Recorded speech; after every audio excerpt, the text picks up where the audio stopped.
మహాగణపతిం మనసా స్మరామి మహాగణపతిం మనసా స్మరామి. TR creations family అందరికీ నా హృదయపూర్వక ధన్యవాదాలు. అలాగే మీన రాశి ఫ్యామిలీ అందరికి కూడా ప్రత్యేకించి వెల్కమ్.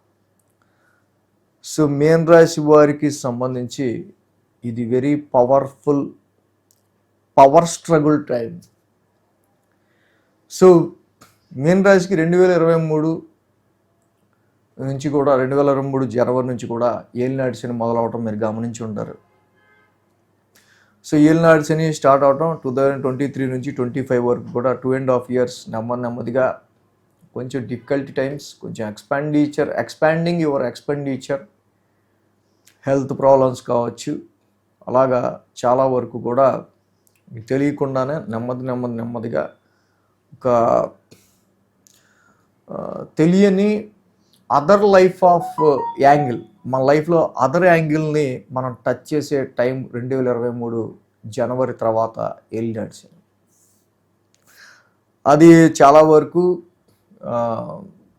ఈ ఏలినాటి శని చాలామందికి మొదలవటం 2023 నుంచి కూడా 2025 వరకు ఆ 2.5 yearsలో సమ్ సడన్ ట్రాన్స్ఫర్మేషన్స్ నెమ్మదిగా తీసుకురావడం.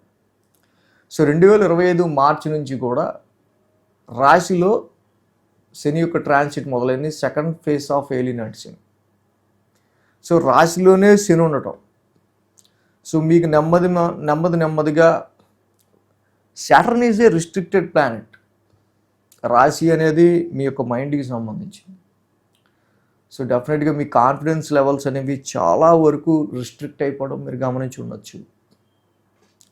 ఒక రకమైన మానసిక ఒత్తిడి మీ మీద ఉండడం కావచ్చు.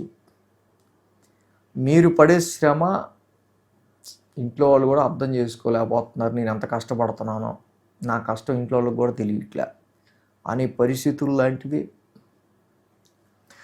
సో ఇది చాలా వరకు రాశిలో ఉన్న శని డైరెక్ట్ ఆస్పెక్ట్ మళ్ళీ 7th house మీద ఉండటం వల్ల వెరీ క్లోజ్ రిలేషన్స్ ఆర్ బిజినెస్లో కానీ చాలా సందర్భాల్లో మీ దగ్గర వాళ్ళని ఎందుకు వీళ్ళు నాకు ఎంత రిస్ట్రిక్ట్ అవుతున్నారు అనే ఒక ఫీలింగ్ని క్రియేట్ చేస్తా జనరల్గా ఆ రాశిలో శని ట్రాన్సిట్ అవుతా, అది ముఖ్యంగా హెల్త్ మీద,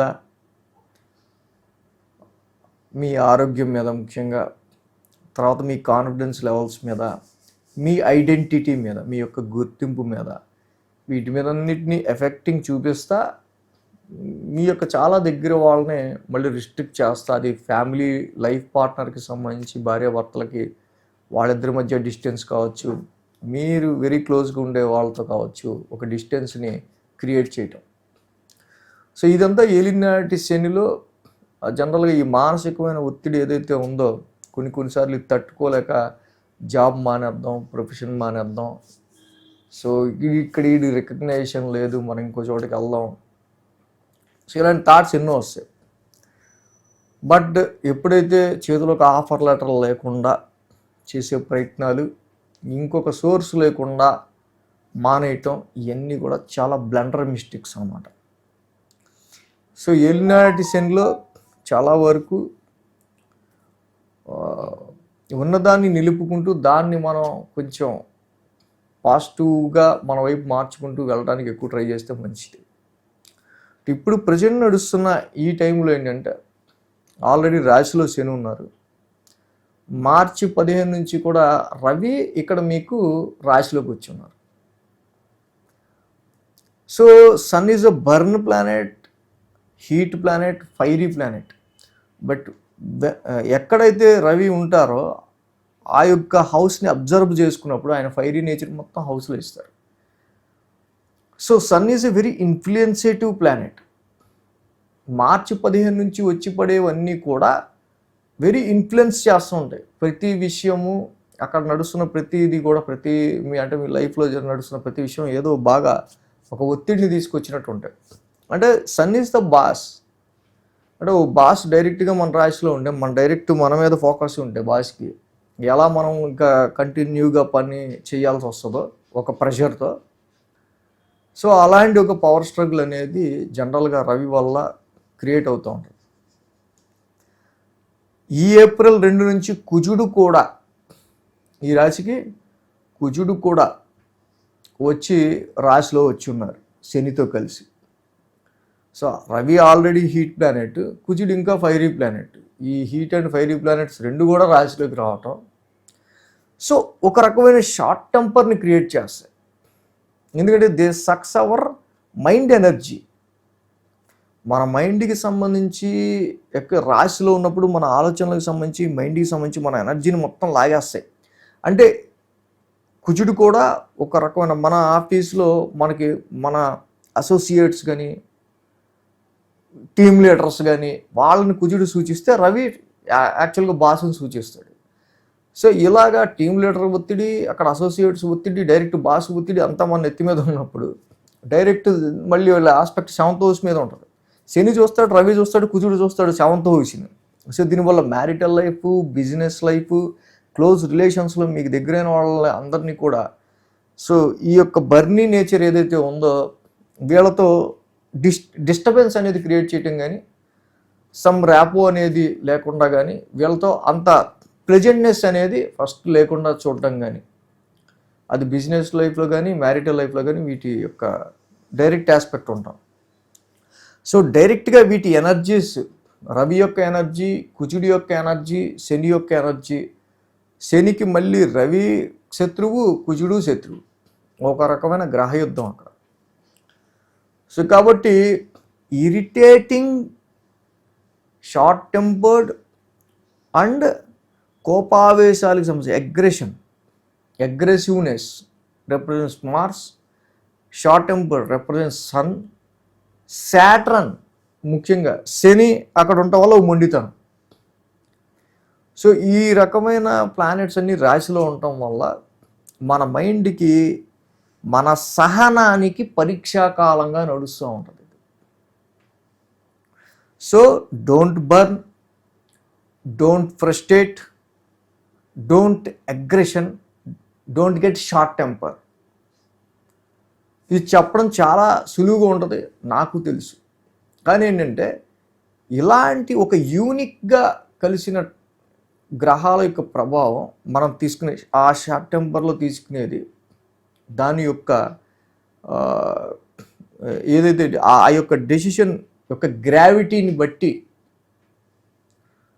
ఇక్కడ మనకి నెక్స్ట్ ట్రాన్సిట్ అనేది ఆధారపడి ఉంటుంది. ఇక్కడ ఏంటంటే కోపం వల్ల మనకి విచక్షణ పోవటం వల్ల బుద్ధిహీనం వల్ల అది మళ్ళీ ఆ యొక్క చివరికి దాని యొక్క అవుట్పుట్ అనేది పతనం. ఇలా ఉంటుంది యాక్చువల్గా భగవద్గీతలో కూడా చెప్పేది. సో కాబట్టి డెఫినెట్గా ఈ ఏప్రిల్ 15 వరకు కూడా మార్స్, సన్, శాటర్న్ ఈ 3 గ్రహాల యొక్క మేజర్ ట్రాన్సిట్ రాశిలో నడుస్తుంది. ఇది మీ సహనానికి పరీక్షాకాలంలా ఉంటుంది. షార్ట్ టెంపర్ విషయంలో కానీ, ఆరోగ్యపరమైన విషయాల్లో కానీ, మ్యారిటల్ లైఫ్ విషయాల్లో కానీ కొంచెం జాగ్రత్తగా ఈ యొక్క అగ్రెషన్ తగ్గించుకోవడం కోసం కుజుడికి సుబ్రహ్మణ్యకర అవలంబ స్తోత్రం, ఆ రవికి తప్పకుండా ఆదిత్య హృదయ పారాయణం, శనికి ప్రతి శనివారం తైలాభిషేకం చేసుకుంటూ వెళ్తాం. ఈ విధమైన రెమెడీస్ ఆ గ్రహాలకి పడుతూ ఉంటే వాటి నుంచి వచ్చే నెగిటివ్ ఎఫెక్ట్స్ రాకుండా ఈ యొక్క కోపంతోనూ, ఆవేశంతోనూ, అగ్రెషన్తోనూ మనం తీసుకునే డెసిషన్స్ అనేవి మనకి అనవసరమైన ఇబ్బందులు క్రియేట్ చేయకుండా ఈ ట్రాన్సిట్ని మనం అర్థం చేసుకొని ఓకే పరిస్థితి ఎలా ఉంది, కుజుడు, రవి, శని యొక్క కలయిక ఎలా ఉంటుంది, మనసుని కొంచెం ప్రశాంతంగా నిర్మలంగా చేసుకుని వచ్చిన పరిస్థితి తగ్గట్టు, అంటే మనం ఎంత ఆలోచించినా ఫోర్స్ఫుల్గా ఒత్తిడిగా వచ్చేస్తుంటాయి. సో ఈ అగ్రెషన్ ప్లానెట్స్ ఉండటం వల్ల ఎంత లేదనా అనే ఒక రకమైన ఇరిటేషన్ వచ్చేస్తూ ఉంటుంది. అంటే కోపం, ఫస్ట్ కోపం, శని కోపం, రవి కోపం, కుజుడు కోపం, ఫస్ట్ కోపం వచ్చి తర్వాత ఏదైనా వస్తుంది. సో ఇది జాబ్లోను మనం ఎవరి మీద ఇరిటేట్ అయ్యి మనం ఎవరినన్నా అన్నా లేకపోతే హెల్త్ పరంగా హీట్ ప్లానెట్స్ ఉన్నాయి కాబట్టి కొంచెం తలకాయ బరువు ఎక్కినట్టు అనిపించడం, ఇలాంటివి కొన్ని హెల్త్ పరంగా ఉండొచ్చు. సో ఈ పరిస్థితులు, సిచ్యువేషన్స్ని అర్థం చేసుకుని నేను చెప్పినట్టు ఆ యొక్క రెమెడీస్ చేసుకుంటా వీటిని కొంచెం బ్యాలెన్స్ చేసుకుంటూ వెళ్తే మీన రాశికి ఇది మళ్ళీ శనితో కలిసి రవి కుజులు కలవటం అనేది మళ్ళీ జరగదు. 30 సంవత్సరాలకు ఒకసారి జరిగేది. అందుకే మళ్ళీ చెప్పడం, ఇది ప్రతిసారి జరిగేది కాదు. కాబట్టి రాశిలో సెకండ్ ఫేజ్ ఆఫ్ ఏలినాటి శని నడుస్తూ ఉన్నప్పుడు అగ్రెషన్ ప్లానెట్స్ రాశిలో ఉన్నాయి కాబట్టి ఈ షార్ట్ టెంపర్డ్కి కొంచెం మినిమైజ్ చేసుకుంటా ఉండడానికి ట్రై చేయండి. So thanks for watching TR creations. ధన్యవాదాలు. ఈ వీడియో కనుక మీకు నచ్చినట్లయితే లైక్ చేయండి, షేర్ చేయండి. మరిన్ని అప్డేట్స్ కోసం సబ్స్క్రైబ్ చేయడం మాత్రం మర్చిపోకండి.